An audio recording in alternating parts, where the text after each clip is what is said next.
우리의 믿음을 고백하며 하나님을 찬양하는 모든 성도들에게 한 사람 한 사람 저들의 마음에, 저들의 삶에, 또 저들의 생각에 주님이 역사하여 주시옵시고 우리를 가르쳐 주시옵소서. 주님의 사랑의 고백을 다시 듣는 시간이 되게 하여 주시옵소서. 예수님 이름으로 간절히 기도드렸습니다. 아멘. 할렐루야, 할렐루야, 아멘. 예, 감사합니다. 조금 전에 우리 미리 목사님이 이 찬양팀하고 주님이 이런 찬양팀과 함께 찬양할 수 있을까 뭐 그런 말씀을 하셨는데 제가 가만히 들으면서 이런 생각을 해봤어요. 주님은 돌들로도 찬양한다 그러셨잖아요. 너희가 찬양하지 않으면 내가 돌보다는 좀 낫구나 이런 생각을 하면서 여러분, 우리가 정말 찬양한다는 것이 얼마나 귀한 일인지 너무나 놀랍고, 또 우리 모두가 다 신앙이 힘들고 어려울 때에, 또 삶을 살아가면서 어려울 때에 찬양을 통해서 회복되는 일들이 정말 많지 않습니까? 오늘 이 저녁에 드려진 이 찬양이 여러분의 마음속에 큰 능력이 될 줄 믿습니다. 우리 오늘 함께 나눌 말씀은 마태복음 16장 1절부터 12절까지 말씀입니다. 마태복음 16장 1절부터 12절까지 말씀, 우리 함께 하나님의 말씀을 자막을 통하여서 표신 성경을 통하여 하나님의 말씀을 읽도록 하겠습니다. 바리새인과 사두개인들이 와서 예수를 시험하여 하늘로부터 오는 표적 보이기를 청하니 예수께서 대답하여 이르시되 너희가 저녁에 하늘이 붉으면 날이 좋겠다 하고 아침에 하늘이 붉고 흐리면 오늘은 날이 굳겠다 하나니 너희가 날씨는 분별할 줄 알면서 시대의 표적은 분별할 수 없느냐? 악하고 엄난한 세대가 표적을 구하나 요나의 표적밖에는 보여줄 표적이 없느니라 하시고 그들을 떠나가시니라. 제자들이 건너편으로 갈새 떡 가져가기를 잊었더니 예수께서 이르시되 삼가 바리새인과 사두개인들의 누룩을 주의하라 하시니 제자들이 서로 논의하여 이르되 우리가 떡을 가져오지 아니하였도다 하거늘 예수께서 아시고 이르시되 믿음이 작은 자들아 어찌 떡이 없으므로 서로 논의하느냐? 너희가 아직도 깨닫지 못하느냐? 떡 5개로 5,000명을 먹이고 주운 것이 몇 바구니며 떡 7개로 4,000명을 먹이고 주운 것이 몇 광줄이었는지를 기억하지 못하느냐? 어찌 내 말한 것이 떡에 관함이 아닌 줄을 깨닫지 못하느냐? 오직 바리새인과 사두개인들의 누룩을 주의하라 하시니 그제서야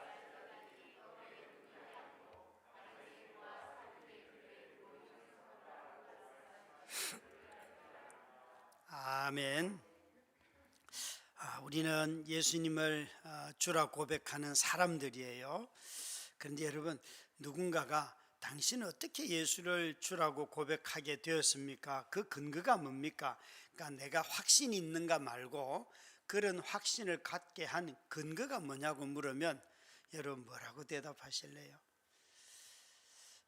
다들 자신이 기도를 해서 이런 응답을 받았다 이런 이야기들을 근거로 많이 사용을 하는데, 실제로 이런 기도의 응답을 가지고 예수가 주이십니다 라고 이야기하기에는 다른 종교들에도 기도 응답이 꽤나 많기 때문에 그걸 가지고는 근거라고 말하기가 상당히 어렵습니다. 불신자들이 고민하는 것 중에 하나가 도대체 예수가 창조주라고 말을 하고 구속의 주라고 말하고 이 역사의 통치자라고 말하는데 그 근거가 뭐냐?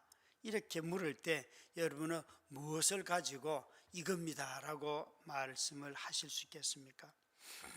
저는 요즘 제가 부족한 게 여러 가지가 있지만 그 중에 하나가 과학의 어떤 상식, 과학 지식에 대한 상식이 제게 너무 부족하기 때문에 유튜브를 통해서 하나씩 이제 듣고 있는데, 최근에 제가 접한 것은 양자역학에 대하여서 어떤 분이 김상욱 교수라고, 저기 인물하고 이름이 똑같은데 경희대학교 물리학과 교수님이 이렇게 말씀하시는 1분짜리로 설명할 수도 있고 3분짜리도 있고 1시간도 있고 5시간도 있고 그러면서 몇 분짜리로 어느 버전으로 할까요? 이러는데 거기에 같이 방송하는 분들이 1분짜리요 그랬더니만 모든 물질은 다 원자로 되어 있습니다. 끝.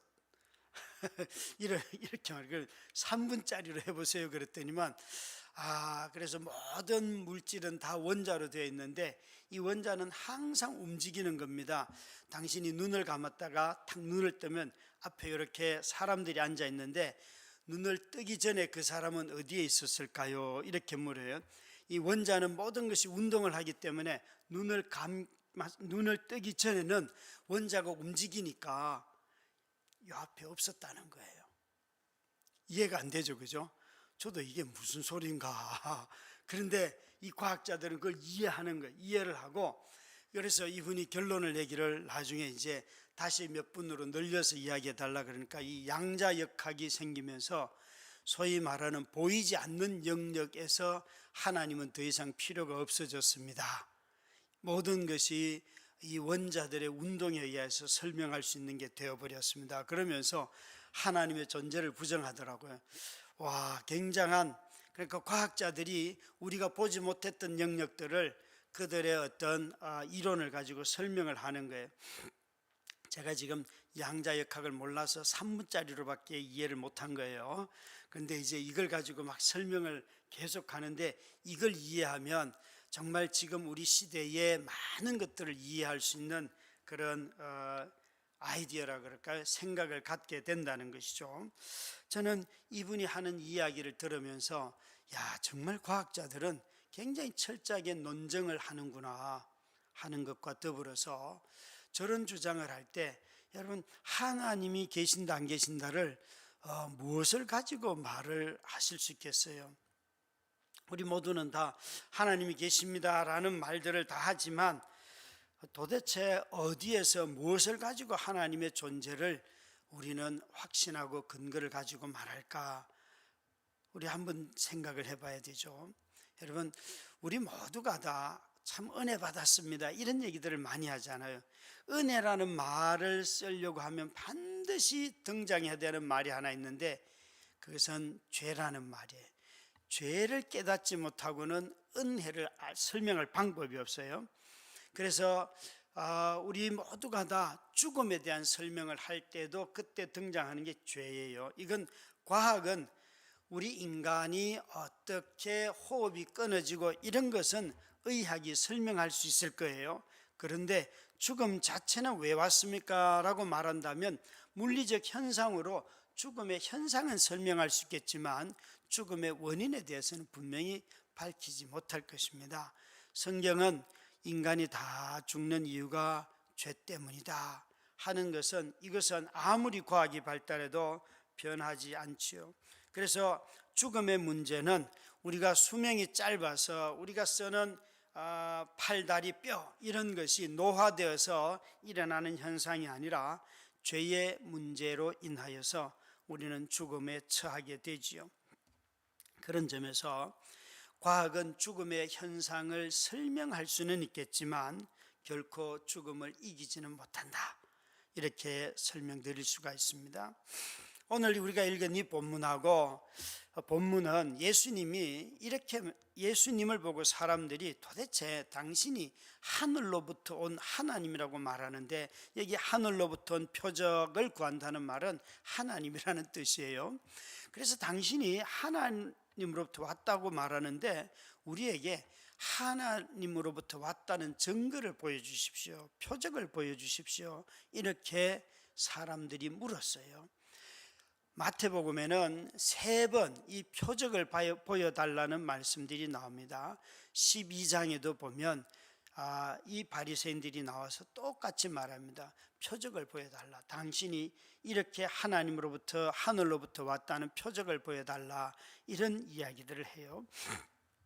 유대인들은 우리보다 훨씬 고민이 많았습니다. 왠가 하면 자신들이 하나님의 언약의 자손이고 그리고 여기에 예수님이라는 분이 오셔가지고 자신이 하나님으로부터 온 자이고 그가 전하는 메시지는 예언자들이 말을 할 때 앞으로 메시아가 오면 이러이러한 말들을 할 것이다, 이런 행동을 할 것이다 하는 모든 행동들을 다 하고 계세요.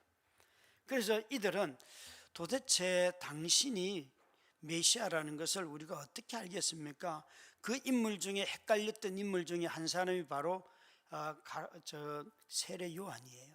세례 요한도 자신이 주의 길을, 오실 주님의 길을 예비하는 자로서 와서 그렇게 열심히 메시지를 전하고 세례를 베풀고 사람들을 깨웠음에도 불구하고 예수님이 하시는 일을 보고 또 자신은 감옥에 갇혀 있었을 때에 저분이 메시아인가 아닌가 의심이 되어서 자기 제자들을 보냈습니다.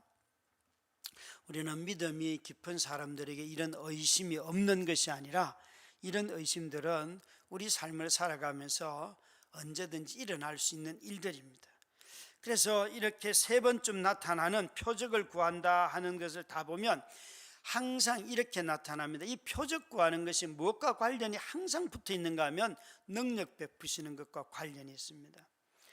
마태복음 24장 24절 같은 데 보면 우리 보고 표적과 기사를 주의하라고 하는데, 거짓 선생들과 선지자들도 표적과 기사를 통하여서 믿는 자들을 미혹해 한다, 이렇게 말씀을 하셨어요. 그러니까 이 말씀의 뜻은 우리가 표적과 기사만 가지고는 자칫 잘못하면 신앙이 어긋날 수도 있어요. 오히려 표적과 기사로 인하여서 신앙이 벗어날 수도 있다는 거예요. 예수님이 이런 말씀하시잖아요. 산상수훈의 마지막에 보면 너희가 내 이름으로 누군가 능력을 행하고 또 내 선지자로서 뭔가 말씀을 전하지만 그들이 다는 아니다, 그들 중에는 거짓도 있다 말씀하시잖아요. 그 또한 마찬가지예요. 똑같이 능력을 베풀고 말씀을 하는데도 거짓이 있다는 거예요. 그러면 도대체 뭘 가지고 우리는 미혹되지 않을까? 이렇게 말하면 사람들은 쉽게 그 사람의 살아가는 삶이죠, 이렇게 말을 해요. 그 사람이 하는 행동이죠. 아니요, 지금 예수님이 하시는 말씀은 예수님의 어떤 모습을 보고 너희는 예수가 하늘로부터 오신 분이라는 이 사실을 믿느냐, 이걸 말하는 거예요.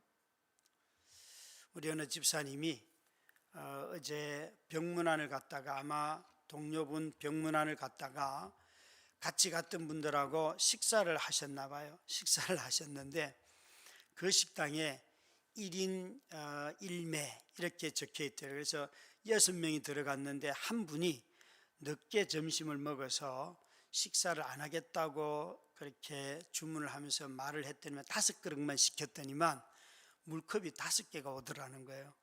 그래서 너무 화가 나가지고, 아니 우리가 이렇게 해가지고 이런데 물컵이라도 줘야 되는 거 아니냐부터 시작해서 했는데, 너무 그 종업원도 아니라고, 모든 사람의 숫자만큼 쉽게 해야지 주는 겁니다, 끝까지 고집을 하길래 화를 내고 싸우고 나왔다는 거예요. 근데 나와서 너무 자기가 창피하고 내가 뭐 어쩌다가 이랬나 싶고 막 그러다가 마태복음 말씀을 읽다가 보니까 그냥 마음에 찔려가지고 그냥 또 부끄러워서 내가 이거밖에 안 되는가. 그분의 나이가 60 중반이 넘었어요. 그러면서 자기 고백을 막 하더라고요. 제가 올라오기 전에 이분에게 오늘 설교 중에 언급을 할 겁니다, 시험 들지 마세요. 그러고 왔어요. 뭘 말하는가 하면, 여러분 믿음이라는 거, 인격이라는 건 우리가 이렇게 올라가다가도 툭 떨어지고 이런 거 있잖아요, 그죠? 그래서 자기의 어떤 행동 가지고 나는 내 행동을 보니까 예수님이 주이신 것을 알겠어요 라고 말한다면 여기 다 시험 들 거예요. 자기가 자기를 못 믿을 사람들이 되게 많아요. 되게 많을 거예요. 예수님의 요지는 너희들의 어떤 행동을 통하여서 내가 누구인지를 나타내는가, 그걸 묻는 게 아니고 예수님의 어떤 행동을 보고 너는 그분이 하늘로부터 오신 분 하나님이라는 것을 믿었느냐, 이렇게 지금 묻고 있어요. 그래서 여기에 주님께서 표적이나 기사를 이야기할 때에 항상 먼저 우리는 그 표적과 기사 자체를 보다도 그것을 통하여서 그 분별을 하지 않으면 우리 자신들은 오히려 자신의 믿음을 그 표적과 기사 때문에 파괴할 수도 있어요. 떠날 수도 있어요. 이 말은 거꾸로 하면 우리가 믿음을 갖는 데 있어서 표적과 기사가 없을 수도 있습니다. 그것이 없을 수도 있습니다. 헬라인들은 지혜를 구하고, 바울이 고린도전서 1장에 이런 말씀하시죠. 헬라인들은 지혜를 구하고 유대인들은 표적을 구하나 나는 십자가 밖에는 보여줄 것이 없다 그랬어요. 그러니까 여기에 나타난 유대인들이 구했던 표적이 도대체 무엇일까? 그리고 헬라인들은 어떤 지혜를 구했을까? 한데 그 모든 것에 있어서 항상 걸려 넘어지는 문제는 뭔가 하면, 예수님이 오늘 이 본문에서 4절 말씀만 보시기 바라요. 4절 말씀을 같이 읽습니다. 시작. 악하고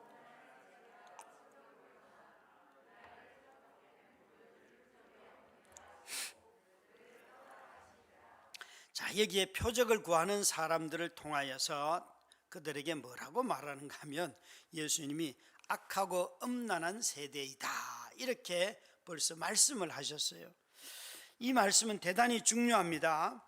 예수님은 그 자신에게 나와서 말하는 바리새인들과 사두개인들 뿐만 아니라 그 앞에 보면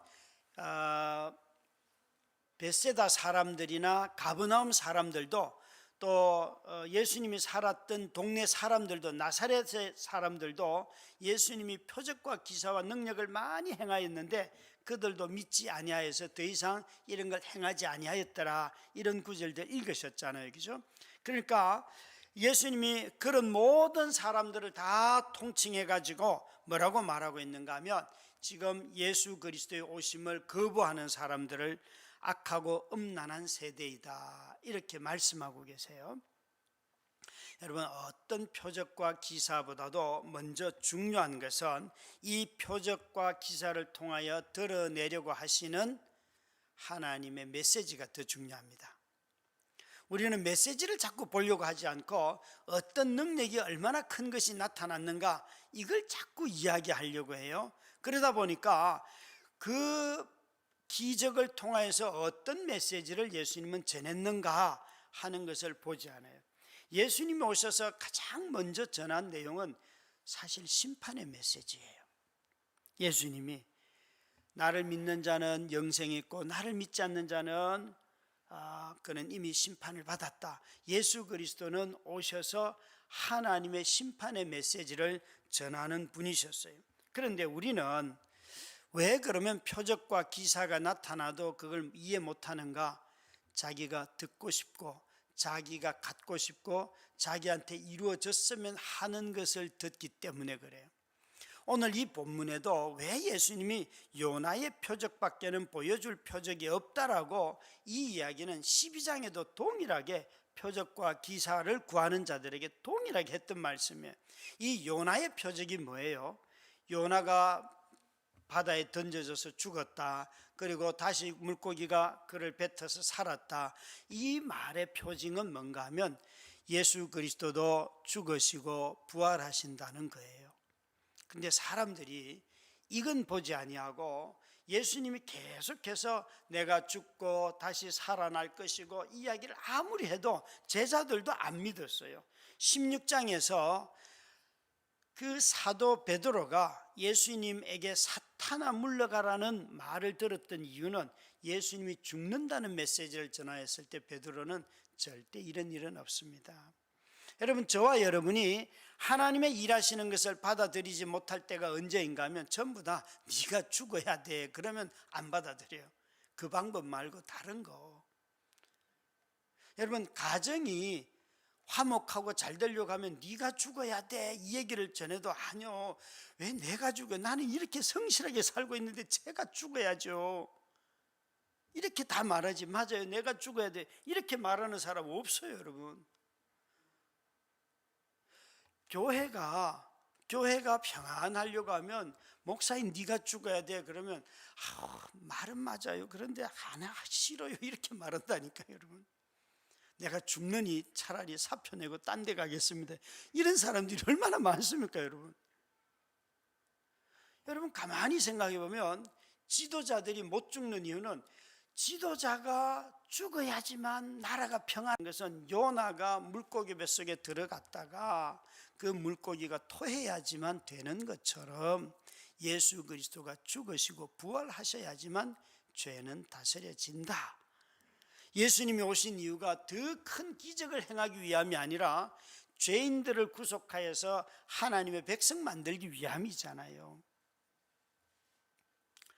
우리가 이 사실들을 잊어버릴 때에 자꾸만 신앙이 예수님의 능력을 쫓아다니는데 예수님한테는 관심이 없어요. 구약의 어떤 참된 선지자라도 한 사람이라도 평화로웠던 사람들이 있는가 한번 살펴보세요. 없어요. 엘리야도 엘리사도 수많은 모든 선지자들은 다 매맞고 죽임을 당하고 쫓겨나고 그런 거잖아요. 아니 심지어 우리가 제일 좋아하는 메시아의 표상인 왕인 다윗도 여러 왕들 중에서 얼마나 고난이 많습니까? 그렇게 하나님을 사랑했음에도 불구하고 하나님은 하나님의 일을 이루어 가시는 방법이 뭔가 하면 바로 그 사람들의 죽음을 통하여서 그 사람들이 자기 삶을 부정하고 내려놓음으로 말미암아 하나님의 일을 이루시는 거예요. 여러분 정말 주저하지 마시기 바라요. 조금 전에 예를 들었던 우리 집사님이 그 밥 먹으러 들어간 시간이 점심때 조금 지났는데 그것 때문에 씩씩거리다가 저녁 늦게 회개했다고요. 여러분 이게 자기 부인이 빨리 일어나는 게 아니에요. 그게 여러분 아니 얼마나 매정한 거예요. 사람 6 들어갔으면 물컵은 6잔을 줘야죠. 밥은 안 주더라도. 근데 물컵 그까지도 사람 숫자에 딱 맞춰서 주문한 숫자에 맞춰서 주니까 화가 그냥 불타고 그대로 난 거예요. 여러분도 그럴 때가 있지요.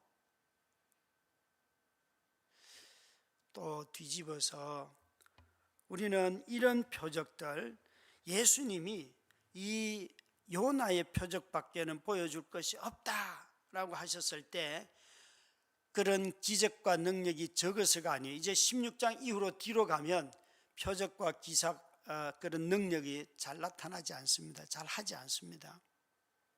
이제 충분히 보여줬어요.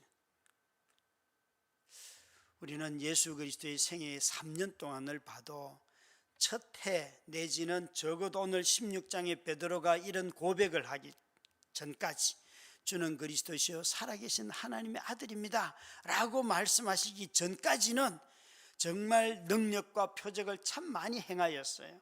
그런데 이 고백을 듣고 난 뒤에는 전부 다 죽음을 향해서 가는 길로 가세요. 다시 말해서 저와 여러분이 예수를 주라 고백하고 난 뒤에 이후의 삶에 그런 능력이 나타나지 않아도 이미 그 고백 안에서 우리는 우리가 비록 낮아지고 초라하게 되어도 우리를 다시 그 가운데서 살려주시는 하나님의 은혜를 알고 경험한다는 거예요. 여러분 우리의 삶을 두려워하지 마십시다. 우리의 현재 어떤 모습이 있든지 간에 두려워하지 마십시다. 그리고 어떤 새로운 것을 찾는 것이 아니라 주님이 가르쳐 주시고 보여주신 이 은혜 가운데 든든히 거하는 거예요. 든든히 거하는 거예요. 그러면 미혹당할 일도 없어요. 미혹당할 일도 없어요. 이제 5절부터 12절까지 그래서 주님이 이렇게 분별이 없는 날씨를 보면 정말 오늘 날씨를 보니까 미세먼지가 많다. 여러분 뭐 뉴스를 안 봐도 눈만 뜨면 아시잖아요. 그런데 여기 보니까 세대는 모른다. 너희가 날씨는 분별할 줄 알면서도 시대의 표적은 분별할 수 없다. 시대의 표적이 뭐예요 도대체? 그건 예수 그리스도이시잖아요. 저 뉴질랜드 사람들은 이렇게 말을, 뉴질랜드는 비가 많이 오는 곳인데 뉴스에서 일기예보를 보면서 저렇구나 라고 믿는다는 거예요. 그런데 뉴질랜드의 모든 뉴스의 일기예보는 거의 100% 틀리다는 거예요. 뉴질랜드는 비가 너무 자주 오는 지역이라 가지고 일기예보를 사람들이 가장 안 믿는데요. 그런데도 매일 일기예보를 날씨를 해요. 여러분, 참 사람들이 날씨에 민감하고 공기의 질에 민감하고 경기에 민감해요. 자기 건강에 대단히 민감해요. 오늘도 어제도 식당에 가서 이렇게 앉아 있는데 앞에 앉은 할머니 두 분이 건강 이야기를 하는데 제가 보기에는 정말 건강하세요. 그런데 막 전화로 자기 딸에게 뭐라고 어디 해외여행 가는데 뭘 예약을 해놓고 이런 건 하고 저런 건 빼고 막 할머니가 있잖아요. 제가 보기에 한 60대는 70대는 넘으신 할머니가 해외여행 갈 걸 둘이 앉아가지고 막 얘기하면서 우리 건강하게 이렇게 살아야 돼 막 얘기해요. 그래서 대단하시다 이런 생각이 들어요. 사람들이 요즘 진짜 민감합니다. 그런데 건강, 그 다음에 감염에 대해서 아주 민감하고 다른 사람들 배려하고 이런 거 진짜 민감해요. 그런데 그런 민감성과 더불어서 우리 성도들에게 나는 예수 그리스도에게 민감한가? 특히 이 5절부터 12절 말씀에 바리새인들의 누룩을 주의하라, 사두개인들의 누룩을 주의하라 그랬더니만 제자들이 서로 떡을 가져오지 않은 것 때문에 이 4,000명을 먹이고 5,000명을 먹였던 그때가 있었잖아요. 그때 떡을 가져오지 않았어요. 그걸 가지고 이야기하시는구나 라고 말씀하시니까 11절입니다. 11절, 10절, 11절을 함께 같이 읽습니다. 시작. 떡 7개로 4,000명을 먹이고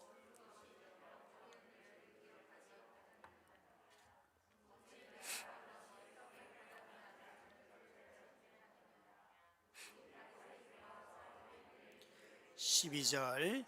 그제서야 제자들이 떡의 누룩이 아니요 바리새인과 사두개인들의 교훈을 삼가라고 말씀하신 줄을 깨달으니라.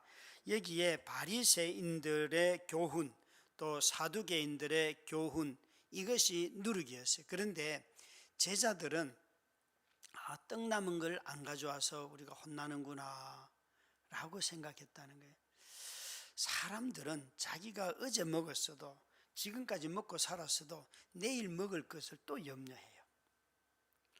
그리고 내가 먹다 남은 거 있으면 이걸 잘 관리해서 잘 먹을 수 있도록 다음 끼니를 잘 이어가는 것이 이게 정말 삶을 멋지게 사는 거야, 요 생각들을 너무 많이 한다는 거예요.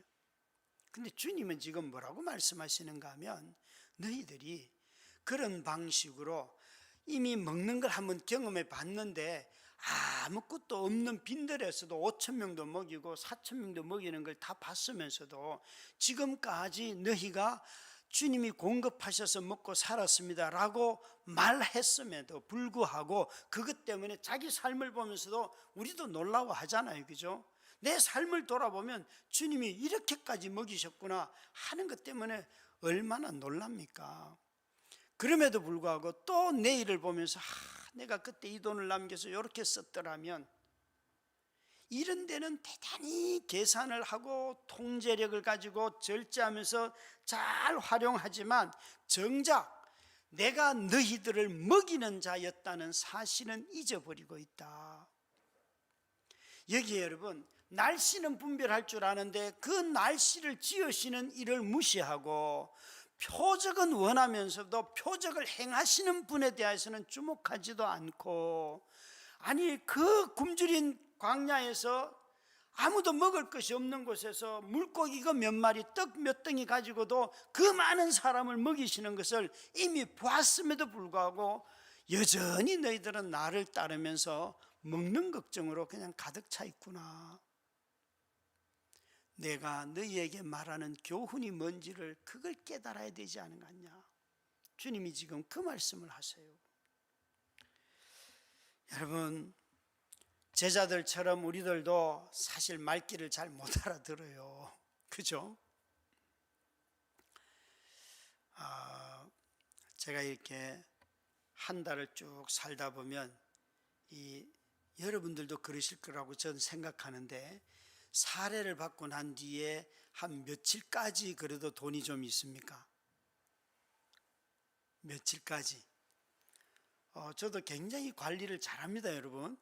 굉장히 노력을 하고 카드를 어떻게 쓰고 해서 정말 그 카드 쓰는 걸 줄여가고 하는데, 이렇게 살다 보면 갑자기 뜬금없이 이렇게 뭐가 탁 올라올 때가 있어요. 전혀 예상 못한 그런 공과금이 나온다든지, 이번처럼 가스비가 막 한 70몇만 원 나온다든지, 그러면 이거 뭐야 이거 막 굉장히 공포스럽죠. 내 관리가 무너졌다는 이런 생각들. 그런데 여러분, 가만히 하다 보면 어느 시점이 되면, 저 같으면 이렇게 매월 한 두 번째쯤 되면 그때가 다 보릿고개죠. 우리가 한 20일쯤이 사례를 받는 때니까, 그때를 어떻게 카드를 막고 잘 메꿔 가야 되는데, 그런 생각들을 다 해요. 여러분, 제가 알기로 우리 성도들 중에 돈을 쌓아놓고 쓰는 사람 아무도 없어요. 다들 정말 카드를 잘 활용하면서 그렇게 잘 쓰고 있어요. 잘 살아가요.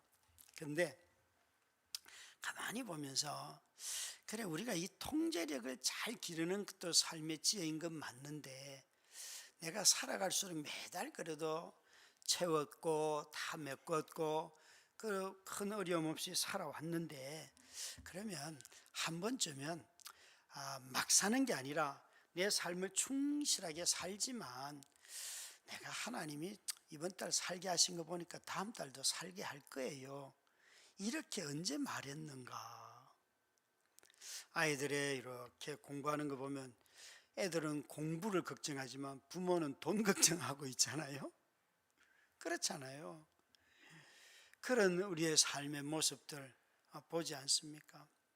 여러분, 여기에 예수님께서 뭐라고 우리에게 말씀하시는가 하면, 우리 자신들에게 자꾸만 분별력을 가져야 하는데, 이 하늘로부터 오는 표적은 구하면서도 하늘에서 오신 분을 모르는 것, 또 분명히 먹고 마셨음에도 불구하고 여전히 먹고 마시는 문제만 가지고 살아가는 삶. 그러니까 사람들은 떡을 찾아도 떡을 만드신 분을 찾지 않는 것, 이것이 이 본문이 하시는 말씀이에요.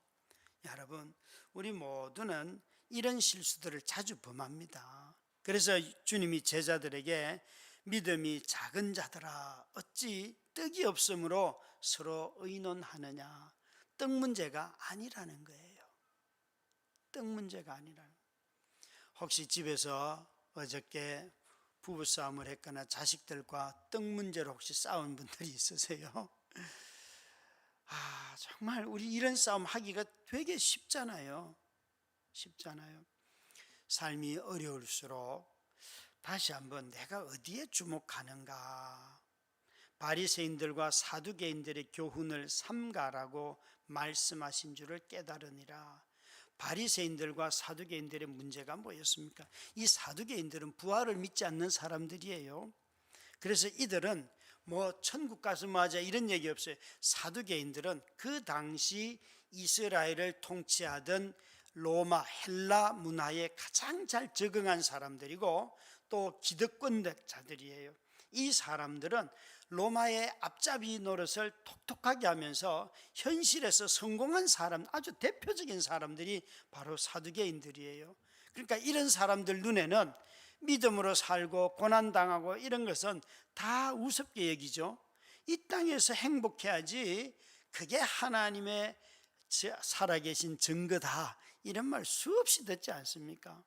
수없이. 우리 시대에도. 아니에요, 여러분. 이 땅에서 행복한 것이 전부일 수도 있어요, 사두개인들에게는. 그런데 우리 주님은 이런 사두개인들의 누룩을 주의하여라. 우리 시대도 마찬가지입니다, 여러분. 우리의 믿음의 삶을 살아갈 때에 예수 그리스도 안에서 우리 자신들이 다시 한번 나는 세상으로부터 어떤 유혹을 받는가, 미혹을 받는가, 자꾸 속는가, 내가 주의해야 할 누력은 무엇인가 자주 돌아봐야 할 것입니다. 우리들이 이런 분별력을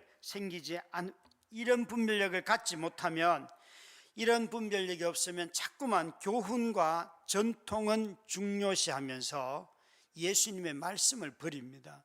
예수님의 말씀보다도 자신의 경험으로 만들어진 교훈들, 이런 것을 대단히 중시해요.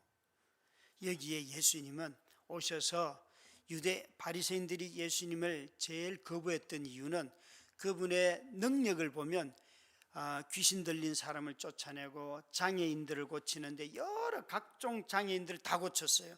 그걸 보면 예수님의 메시아인 걸 그들은 알았어요. 분명히 보여요.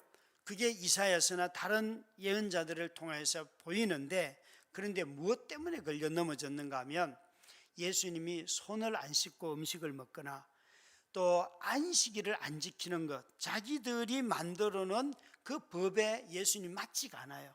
안식일 날 막 병자를 고치고 막 이렇게 하니까 자신들이 생각하는 안식일법에 맞지 않기 때문에 예수님을 거부했어요.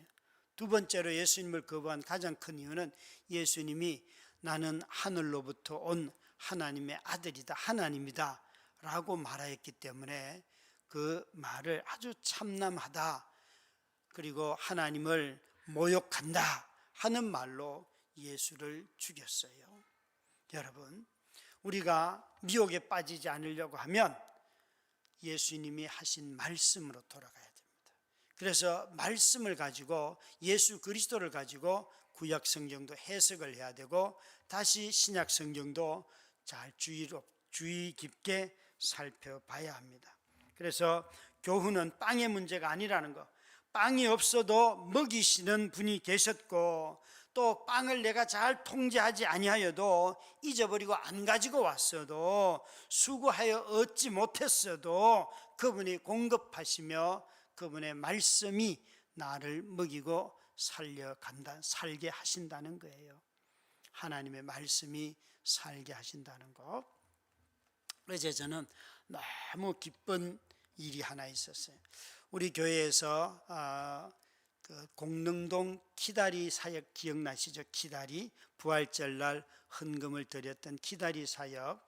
그래서 이때쯤 되면 이제 키다리 사역이 학기 개학하기 전에 1년 동안 어떤 사역을 했는지 저희 지역교회 목사님들을 불러서 또 그곳에서 멘토로 사역하시는 선생님들, 헌신하시는 멘토님들과 함께 청소년 문화센터에서 준비된 보고를 저희들에게 해주세요. 어제는 저도 우리 유 목사님과 함께 참석을 했는데, 저희들이 작년에 부활절날 드린 헌금이 한 600만 원 정도 되거든요. 그런데 그 학생들을 11명을 돌봤어요. 그 중에 8명이 저희 지역에서 교회가 연합해서 섬긴 학생들인데, 한 명 한 명 아이들이 어떻게 변했는지를 쭉 선생님들, 그 멘토 11분 중에 거의 한 10분 정도가, 9분 정도가 학교 선생님이세요. 이 지역에 있는 학교 선생님들이시니까 저는 너무 감사했던 게, 아이들이요, 학교 선생님을 알고 개인적으로 교제한다, 이것은 학교 생활에서 그 아이가 누릴 복이 너무 큰 거예요. 자신감이 일단 생기잖아요. 그런데 그 선생님들이 다 말씀하시는 게 너무 위로가 됐던 것은, 어떤 한 아이는 한 선생님에게 6학년 때 만나가지고 이제 대학생이 된 거예요. 그 기간 내내 이 아이를 다 키웠고, 그러면서 이 아이가 어떻게 변했는지 하는 이야기들을 쭉 말씀해 주고, 또 어떤 분은 그 한 아이가 정말 왕따를 당해서 너무 어려웠던 아이가 이번에 너무 성적도 잘 받고 경기 기계공고 학교를 쑥 들어갔다고, 그런 이야기도 해주시고, 정말 다양한 경우들을 말씀을 해주시는데, 우리가 이런 사역을 이 지역에서 하고 있구나, 사람을 살리는 사역을 하고 있구나, 너무 그게 기쁜 거예요. 여러분, 우리가 보기에는 우리들이 부활절 헌금인데, 이 헌금을 통해서 다른 어떤 것도 아니고 지역에 있는 우리 청소년들을 돌보는 사역에 쓰임받고 있구나 하는 게 너무 감사했어요. 왜 청소년 사역을 했는가 하면, 어린이 사역은 생각보다 교회들이 많이 해요. 그런데 청소년들은 이 사춘기에 들어가는 아이들이기 때문에 사실 굉장히 어려움이 많아요. 그렇지만 이런 학교 밖 아이들을 통하여서 이 아이들이 잘 자라고 그러면 이 아이들로 인하여서 지역이 변화되고 또 이 아이들로 인하여서 사람들이 변화되지 않습니까? 근데 그 중에 한 선생님이 이러는 거예요. 공릉동은 너무나 인간적인 동네입니다. 사람 살기가 참 좋은 데입니다. 그러시는 거예요. 한 선생님이. 그러면서 자기가 이곳에 살면서 겪은 일들을 쭉 이야기하시는데, 저는 그 선생님이 하시는 말씀을 이렇게 들었어요. 우리가 이런 연합된 사역을 통하여서 아이들이 변화되고 그 아이들이 안전하게 자라갈 수 있다면 이 동네가 더 밝은 사회가 되지 않겠습니까? 그렇게 들립니다, 여러분. 오늘날도 마찬가지입니다. 우리가 우리 자신을 드러내지 아니하여도 하나님께서 우리의 선한 행실을 이렇게 지역에 있는 청소년 센터와 또 헌신하는 멘토 교사 선생님들과 또 집사님들이나 우리 교육자 같은 분들을 통하여서 그런 일들을 하시는데, 그 가장 중요한 것이 사람을 살리는 거예요. 여러분, 사람 살리는데 어떤 게 가장 중요합니까? 여러분, 그 어떤 것보다도 그들을 먹이고 입히고 돌보는 것이 너무너무 중요합니다. 예수님이 그 일을 안 한 게 아니에요. 그 일을 했지만, 그런데 교회가 할 수 있는 일이 있어요.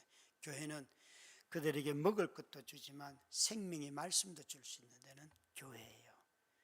아마 거기에 있는 교사 선생님들 중에 사실은 절반 이상이 크리스찬이죠, 그렇죠? 제가 보기에 그리스도인들이에요, 다들. 그래서 그 중에 한 분하고 다시 한번 선생님 교제를 하기로 제가 전화번호를 받았어요. 그분이 이 지역에 사시고 그래서 한번 선생님 교제를 하십시다 그렇게 말씀을 드렸더니만 너무 기뻐하시더라고요. 여러분, 우리가 자주 제자들처럼 믿음이 작은 자들아라고 말씀을 책망을 들을 만큼 아둔하고 때로는 말귀를 못 알아들을 때가 있지만, 기억할 것은 주님은 제자들이 깨달을 때까지 기다려 주시고 설명하시고 우리와 함께 하신다는 거예요. 나의 아둔함으로 좌절하는 것이 아니고 이런 나를 부르셔서 찬양하게 하시고, 이런 나를 불러서 사역하게 하시고, 이런 나를 불러서 성도로 그분이 불러주셨다는 것. 성도라는 말은 그분의 자녀라는 뜻이잖아요. 그분의 가족이 되었다는 거잖아요. 여러분, 이것은 변함없는 사실인데 이 말씀들을 귀하게 여기는 우리 성도님들 다 되시기를 주의 이름으로 축원합니다. 우리 함께 찬양하십시다. 주님의 영광 나타나셨네.